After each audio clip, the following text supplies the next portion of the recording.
ये जो लड़की आप देख रहे हैं, इसे अमीर बनने की इतनी जल्दी थी और पैसा कमाने का इतना ज़्यादा शौक था कि इसने केवल 18 साल की उम्र में ही वो सब कारनामा करना शुरू कर दिया जिसकी आप कल्पना नहीं कर सकते हैं। आखिरकार इसका नतीजा ऐसा होता है कि अगर आप सुनेंगे तो आप चौंक जाएंगे, हैरान रह जाएंगे और आप कहेंगे कि दुर्घटना से देर भली। कहानी कुछ यूँ है कि ये जो लड़की है इसका नाम है दिव्या बहुजा। ये हरियाणा के गुरुग्राम के बलदेव नगर में रहने वाले एक ऐसे गरीब परिवार की बेटी थी जिसका बाप फल और सब्जियां लगाकर ठेले पर बेचा करता था।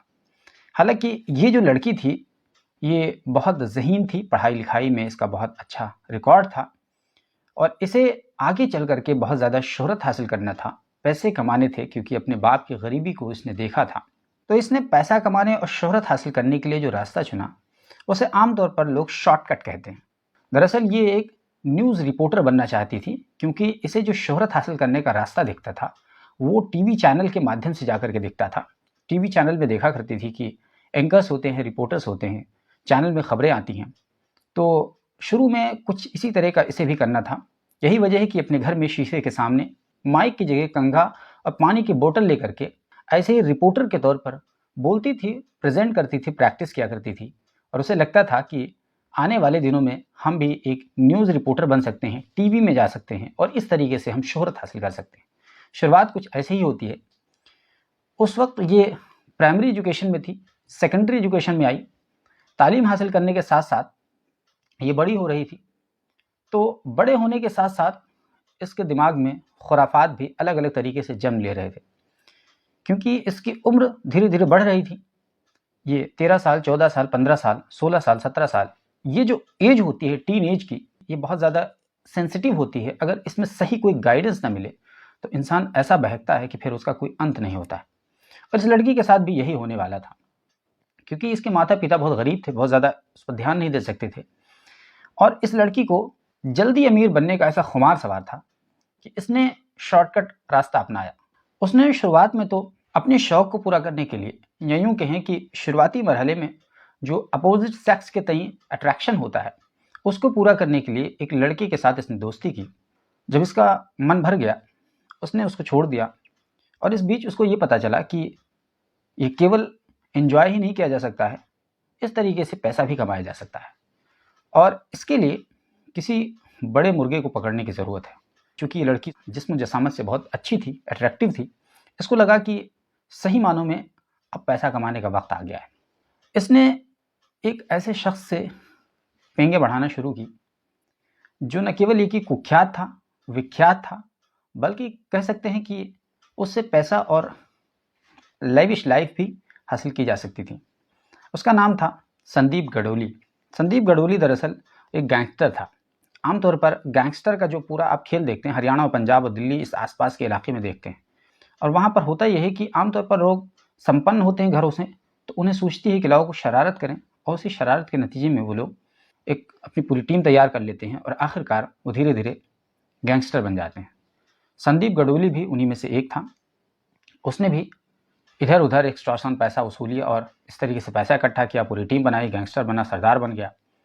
तो ये लड़की दिव्या बहुजा उसके साथ जाकर के मिलती है और उससे दोस्ती करती है क्योंकि असल में इसको पैसा हासिल करना था।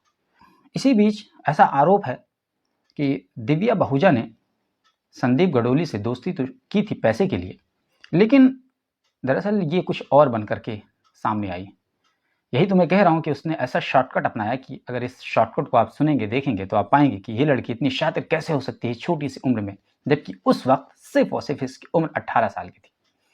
18 साल की उम्र में ये दरअसल पुलिस की मुखबिर बन जाती है। किसके लिए? अपने ही बॉयफ्रेंड संदीप गडोली के लिए। दरअसल संदीप गडोली हरियाणा पुलिस को मतलूब था और संदीप गडोली भागा भागा फिर रहा था और ये जो लड़की थी दिव्या बहुजा, ये उसकी गर्लफ्रेंड बन जाती है और संदीप इसके साथ रहता है। जहाँ जहाँ ये जाती है संदीप भी इसके साथ साथ जाता है। यूँ कहिए संदीप जहाँ जहाँ जाता है ये उसके साथ जाती है।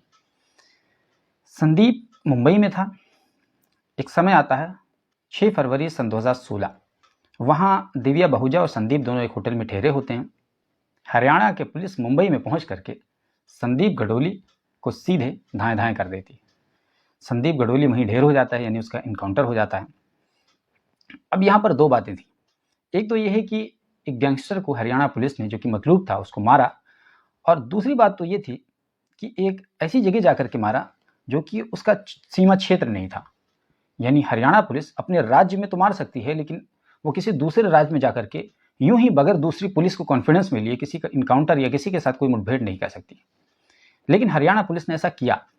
यही वजह है कि जब बाद में मुंबई की पुलिस ने इस पर पूरा आपत्ति जताई, पूरा एक लीगल फाइट किया, तो इसके नतीजे में न ये कि हरियाणा पुलिस पर सवाल उठे और वो कटघरे में आए, बल्कि ये जो लड़की थी दिव्या बहुजा, दरअसल ये मेन किरदार में थी और ये हरियाणा पुलिस की मुखबिर की भूमिका में थी, ऐसा मुंबई पुलिस का कहना है।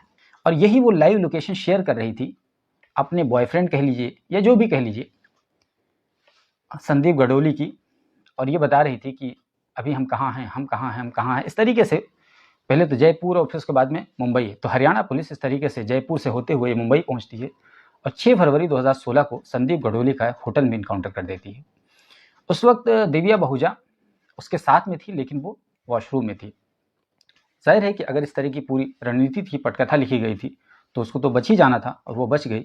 लेकिन चूंकि हरियाणा पुलिस ने अपने अधिकार क्षेत्र में जाकर के इनकाउंटर किया था, तो उसको लीगल फाइट का सामना करना पड़ा और इसकी वजह से मुंबई पुलिस के हत्थे चढ़ी ये लड़की दिव्या बहुजा।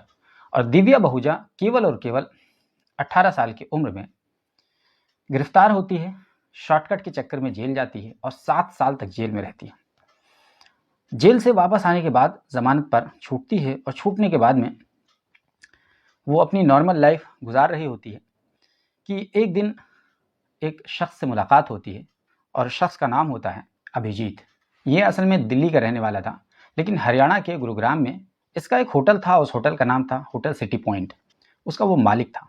और ख़ास बात यह है कि दिव्या बहुजा इसकी उम्र केवल और केवल 27 साल थी और जबकि अभिजीत इसकी उम्र 56 साल थी, उसके 2 गुना से भी ज़्यादा।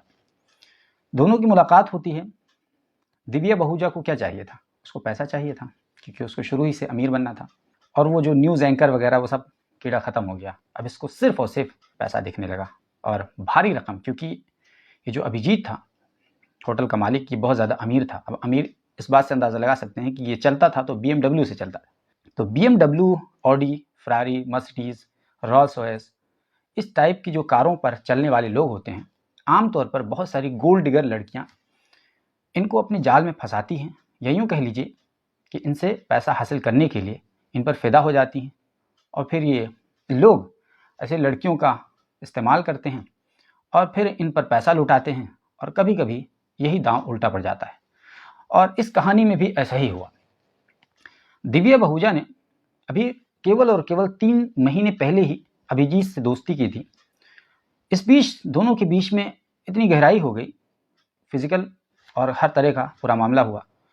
इसके नतीजे में दिव्या बहुजा ने बहुत ही चालाकी के साथ अभिजीत को ब्लैकमेल करना शुरू किया।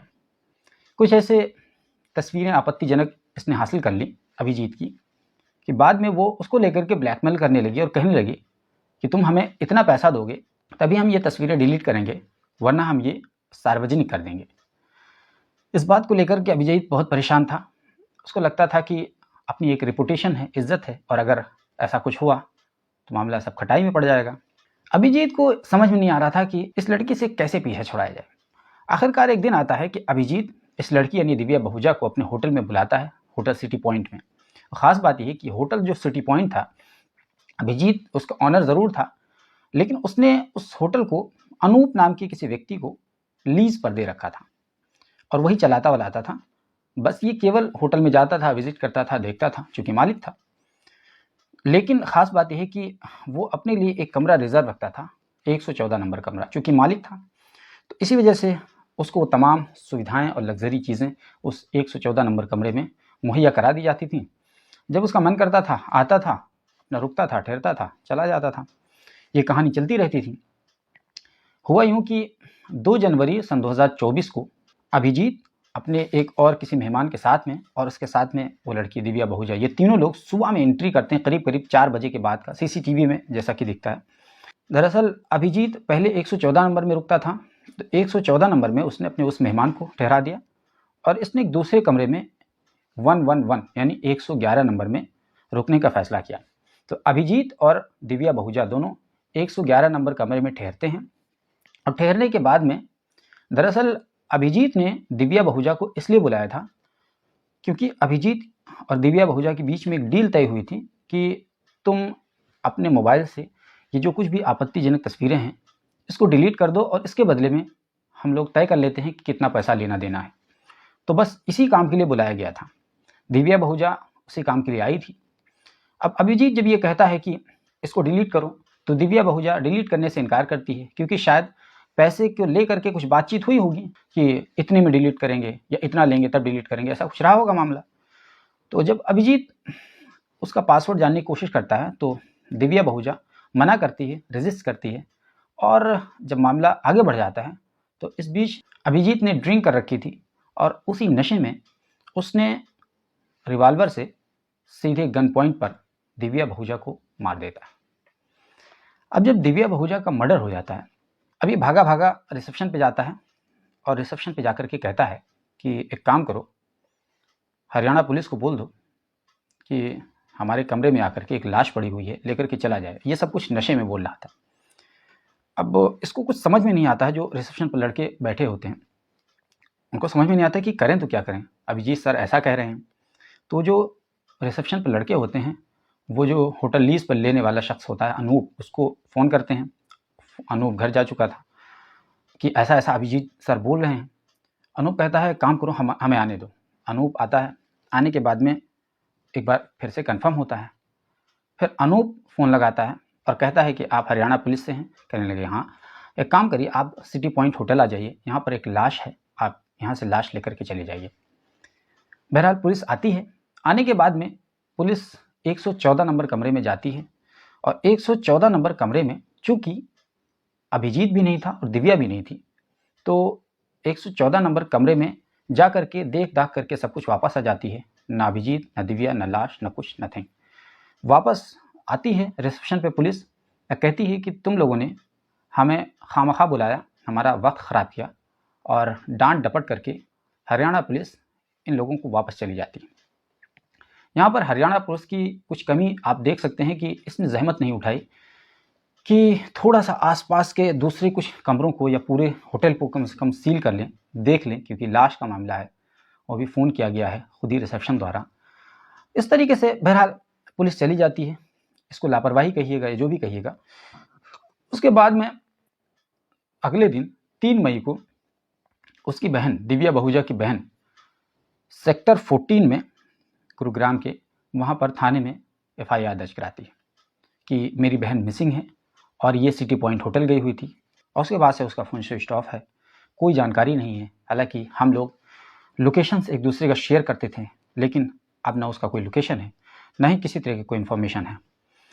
पुलिस को लगता है कि एक दस्ता अभी उसी होटल से वापस आया है और एक लड़की उसी होटल के संदर्भ में अपनी बहन की गुमशुदगी की बात कर रही है, मिसिंग की बात कर रही है, तो कुछ तो गड़बड़ है। पुलिस एक बार फिर आती है और फिर जब दोबारा से वापस आती है तो इस बीच लाश को ठिकाने लगाया जा चुका था। दरअसल लाश को 2 ही तारीख को करीब करीब रात के 11-12 बजे ठिकाने लगाया गया था। और ठिकाने लगाने के लिए 2 लोगों को अभिजीत ने चुना था। एक का नाम था बलराज गिल और दूसरे का नाम था रवि बंगा। बलराज गिल और रवि बंगा को उसने अपनी BMW कार दी थी और कहा था कि इससे जाकर के लाश को ठिकाने लगा दो और इसके बदले में तुम्हें 10 लाख रुपए मिलेंगे। ये पूरी डील तय हुई थी। बहरहाल जब 3 तारीख को दिव्या बहुजा की बहन और पुलिस की पूरी टीम उस होटल में पहुंचती है तो वहाँ न लाश न ही कोई। लेकिन चूंकि इस बीच में जब पुलिस जा रही होती है तो दिव्या बहुजा की जो बहन थी उसको जीने के पास में खून के छींटे और धब्बे दिखते हैं और उसको लगता है कि बस करो, ये देखिए ये क्या है। तो पुलिस को बताती है, पुलिस इस पर गौर करती है और पुलिस इसके सहारे कमरा नंबर 111 तक पहुंचती है। और जब वहाँ देखती है तो वहाँ लाश तो नहीं है, लेकिन लाश के तमाम निशानात ज़रूर हैं, खून के छींटे हैं, वो तमाम चीज़ें हैं। हालांकि इस बीच अभिजीत ने अपने होटल स्टाफ के साथ मिल करके उसको डिस्ट्रॉय करने की कोशिश की थी, लेकिन उसमें कामयाबी नहीं मिली। आखिरकार पुलिस ने अभिजीत को गिरफ्तार किया और होटल के 2 स्टाफ को गिरफ्तार किया। कुल 3 लोगों को उस टाइम गिरफ्तार किया और उसके बाद में अभिजीत की गर्लफ्रेंड को गिरफ्तार किया। देख रहे हैं, दिलचस्प बात यह है। अभिजीत, खास बात यह है कि अमीर था, उसके साथ साथ वो लड़कियों का रसिया था। अभिजीत शादीशुदा भी था, लेकिन उसकी पत्नी से उसकी बनती नहीं थी, अलग रहता था। तो इसी वजह से उसने एक गर्लफ्रेंड पाल रखी थी, उसका नाम था मेघा। पुलिस ने मेघा को भी गिरफ्तार किया है और मेघा से भी जब उसका दिल नहीं भरता था तब उसने दिव्या बहुजा का सहारा लिया। और अभी तो दिव्या बहुजा न जाने और भी कितनी लड़कियों का सहारा उसने लिया होगा। बहरहाल, तो इस केस में अभी तक 5 लोगों की गिरफ्तारी हुई है। एक अभिजीत, 2 होटल स्टाफ, अभिजीत की गर्लफ्रेंड मेघा, 4 ये हो गए। और जिन 2 लोगों ने लाश ठिकाने लगाने की जिम्मेदारी ली थी, उनमें से एक बलराज गिल और दूसरा रवि बंगा था। ये दोनों फरार चल रहे थे और आज की ताज़ा खबर यह है कि बलराज गिल को पुलिस ने वेस्ट बंगाल के कोलकाता से गिरफ्तार कर लिया है। यानी कुल 6 में से 5 लोग गिरफ्तार हुए हैं। और चूंकि इन दोनों की, रवि बंगा और बलराज गिल की, पुलिस की तलाश थी और पुलिस आखिरकार, इस तलाश अभी मुकम्मल नहीं हुई क्योंकि रवि बंगा अभी भी फरार है। और इन लोगों ने लाश को ठिकाने के लिए करीब करीब 250 से 300 किलोमीटर का फासला तय किया। यानी गुरुग्राम के सिटी पॉइंट होटल से, और जो एक कार मिली पुलिस को, वो पटियाला के एक बस स्टैंड पर लावारिस हालत में मिली। करीब करीब 250 से 300 किलोमीटर के फासले में लाश को कहाँ फेंका कोई जानकारी नहीं है, क्योंकि बलराज गिल अभी गिरफ्तार हुआ है। पुलिस वेस्ट बंगाल से उसको लेकर के गुरुग्राम ला रही है और ऐसा आशंका है कि इस बीच भाखड़ा नहर में उसने लाश को ठिकाने लगाया। लाश बह करके न जाने कहाँ चली गई, तो लाश भी नहीं मिल रही है।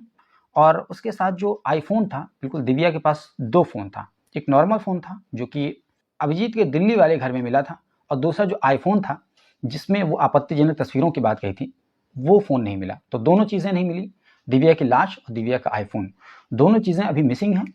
पुलिस ने 5 लोगों को गिरफ्तार कर लिया है। रवि बंगा अभी भी फरार है। बलराज गिल कितना कुछ कहेगा, कितना कुछ बताएगा। अगर लाश को उसने फेंक दिया होगा भाखड़ा नहर में, तो जाहिर सी बात है अब लाश तो मिलना ही नामुमकिन के करीब है।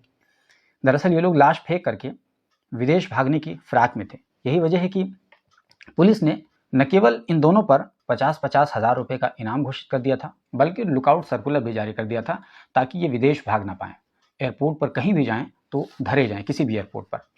तो आखिरकार ये लोग विदेश नहीं भाग पाए। लेकिन इस वक्त इस पूरी कहानी में अगर आप देखेंगे तो पाएंगे कि एक लड़की शॉर्टकट के चक्कर में कितना कुछ गंवा बैठती है और कितने लोगों को इन्वॉल्व करती है, पुलिस का टाइम खराब करती है। करीब करीब 10 दिन हो गए, अब तक लाश भी नहीं मिली, आईफोन भी नहीं मिला, और ठीक से इस पूरे केस में अभी भी कुछ भी नतीजा नहीं निकल पाया। कहानी का सार अगर आपको बताएं तो इसमें एक लड़की है, वो शॉर्टकट में पैसा कमाने के चक्कर में न केवल अपनी जान गंवाई, बल्कि 5-6 लोगों की ज़िंदगी को भी दांव पर लगा दिया। ये लोग जेल में सड़ेंगे। अच्छा खासा होटल का बिजनेस चल रहा था, वो भी समझ लिए ख़त्म। पुलिस का इतना टाइम ख़राब किया और इसके साथ साथ हम जैसे लोगों को कहानी सुनाने पर मजबूर कर दिया। तो दोस्तों, इस पूरी कहानी से अगर आपको कुछ सबक मिलता हो तो आपको ये सबक सीखना चाहिए कि कामयाबी का कोई शॉर्टकट नहीं है। ख़ास तौर से लड़कियां सुन लें कि अपने तन को बेच करके कुछ पल के लिए हो सकता है आपको पैसे मिल जाएं, थोड़ा सा सुख भी मिल जाए, लेकिन इसका जो परिणाम होगा ना, वो बहुत घातक होगा। आम तौर पर जितनी भी लड़कियां शॉर्टकट के चक्कर में अपने तन को बेच करके पैसा कमाने का रास्ता इख्तियार करती हैं, उन्हें अंत अंत पछताना पड़ता है और कभी कभी तो उनकी जीवन लीला ही समाप्त हो जाती है। बहरहाल, इस पर आपको क्या कुछ कहना है, कमेंट बॉक्स खुला हुआ है, ज़रूर बताइए। और हमारे चैनल पर आप अगर पहली बार आए हैं तो प्लीज़ ज़रूर सब्सक्राइब कर लीजिए, क्योंकि हम जो भी बड़ी घटना होती है उस पर न केवल ये कि अपडेट देते हैं, बल्कि अपनी राय भी देते हैं और आपको ये बताते हैं कि आपको करना क्या चाहिए और क्या नहीं करना चाहिए।